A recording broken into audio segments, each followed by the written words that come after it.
పాపం పండింది.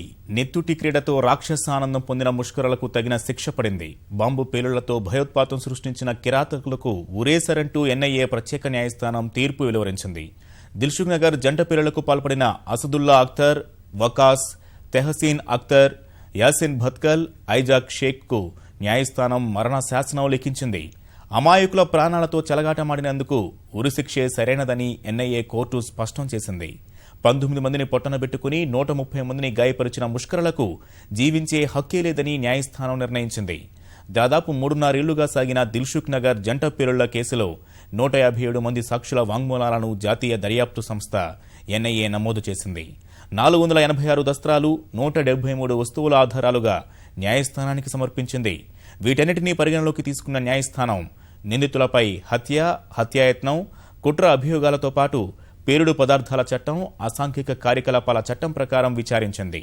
ఇంతటి క్రూరమైన నేరాలకు పాల్పడినందుకు మూల్యంగా ఉరిశిక్ష విధిస్తూ తీర్పు ప్రకటించింది.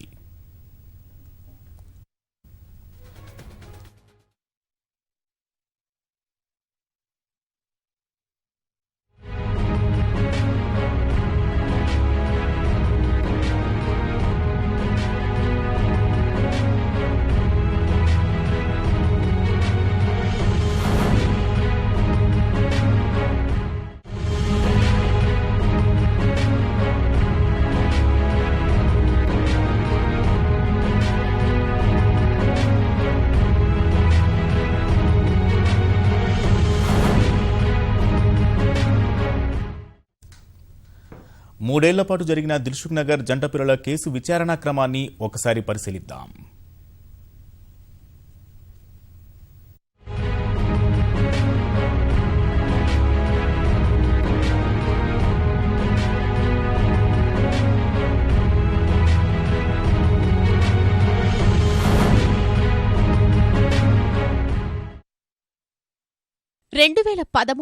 ఫిబ్రవరి 21 దిల్సుఖ్ నగర్. సమయం రాత్రి 7 గంటలు. రద్దీ వాతావరణంలో ఉన్నపళంగా ఉలిక్కిపాటు. ఏం జరుగుతుందో తెలుసుకునేలోపే అంతా రక్తసిక్తం. క్షణాల ముందు సరదాగా కబుర్లు చెప్పుకున్న స్నేహితులు, అల్పాహారం కోసం వచ్చినవారు, ఇలా 19 మంది విధి వంచితులు ఉగ్రవాదుల నెత్తుటి క్రీడకు బలయ్యారు. స్వల్ప వ్యవధిలో జరిగిన జంట పేలుళ్లలో 19 మంది మరణించగా, గాయాలతో బయటపడ్డ 131 మంది నేటికి ఆ పీడకలను తలుచుకుని ఉలిక్కిపడుతున్నారు.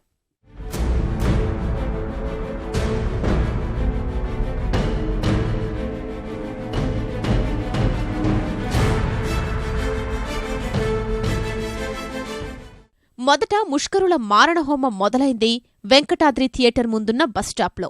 టైమర్ల సాయంతో పేల్చిన బాంబు ధాటికి గమ్యస్థానాలకు వెళ్లేందుకు వేచి చూస్తున్న ప్రయాణికులు ప్రాణాలు కోల్పోయారు. కొందరు భీతిల్లి బతుకు జీవుడా అంటూ పరుగులు తీశారు. వెంకటాద్రి థియేటర్ వద్ద ఏం జరిగిందో ఎవ్వరికీ అర్థం కాలేదు.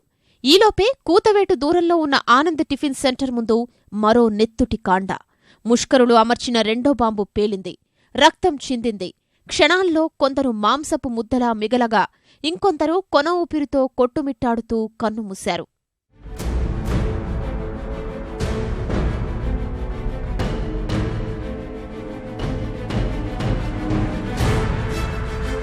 సంచలనం రేపిన దిల్సుఖ్ నగర్ జంట పేలుళ్లపై తొలుత సరూర్ నగర్, మలక్పేట పోలీస్ స్టేషన్లలో కేసులు నమోదయ్యాయి. తరువాత జాతీయ దర్యాప్తు సంస్థ ఎన్ఐఏ దర్యాప్తు పగ్గాలు అందుకుంది. పేలుళ్ల పాపం ఇండియన్ ముజాహిద్దేనని తేల్చిన ఎన్ఐఏ ముష్కర సంస్థ వ్యవస్థాపకుడు రియాజ్ భత్కల్నే సూత్రధారిగా నిర్ధారించింది. అసదుల్లా అఖ్తర్, వకాస్, తెహసీన్ అఖ్తర్ సైకిళ్లకు బాంబులు అమర్చి పేలుళ్లకు పాల్పడినట్లు ఆధారాలు సేకరించింది.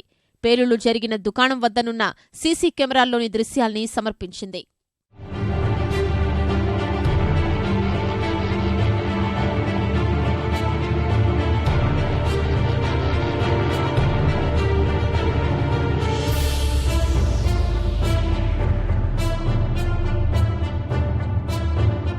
మూడేళ్లపాటు సాగిన విచారణలో ఎన్ఐఏ 157 మంది సాక్షుల వాంగ్మూలాలు నమోదు చేసింది.